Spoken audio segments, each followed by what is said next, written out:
92.7 big FM மனசெல்லாம் மெலடிஸ்ல நான் உங்களின் அதாவது படிக்கணும் அப்படிங்கிற ஒரு வெறியோட படிச்சு இன்னைக்கு நல்ல நிலைமையில வந்து மாணவ சமுதாயத்துக்கு ஒரு ரோல் மாடலா இருக்காரு ஆசிரியர் பொன் பாகிநாதன். அவரோட தான் பேசிக்கிட்டு இருக்கோம். சரி, இப்போ நீங்க வந்து கல்வித்துறைக்கு இது வரைக்கும் செஞ்சிருக்கிற சேவைகள் அதை பத்தி சொல்லுங்களேன். எங்கள் திண்டிவனத்திற்கு அருகாமையில் இருக்கின்ற ஊர்களிலிருந்து வருகின்ற ஏழை எளிய மாணவர்கள் தான் அங்கே படிக்கிறாங்க.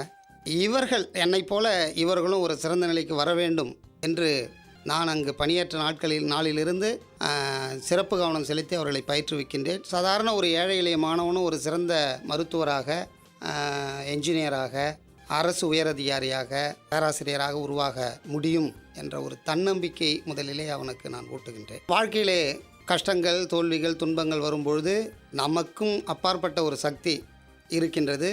அந்த சக்தி நம்மை காப்பாற்றும் என்ற இறை நம்பிக்கையும் ஊட்டி அவர்களாலும் வாழ்விலே ஒரு சிறந்த நிலைக்கு வர முடியும் என்ற விதையை அவர்களிலே ஊன்றி அவர்களை ஒரு சிறந்த குடிமகனாகவும் அவர்களுக்கு ஒரு நல்ல வாழ்க்கையும் உருவாக்கி தந்திருக்கின்றேன். பின்தங்கிய மாணவர்களை அடையாளம் கண்டு அவர்களுக்கு தனி பயிற்சி, பள்ளி நேரம் முடிந்தவுடனே அவர்களை தனியாக உட்கார வைத்து பயிற்சிகள் கொடுத்து அவர்களை ஒரு சிறந்த நிலைக்கு உயர்த்துகின்றோம். ஓகே, இந்த மாதிரி ஸ்பெஷல் கேர் எடுத்து சொல்லி கொடுக்கக்கூடிய ஒரு சில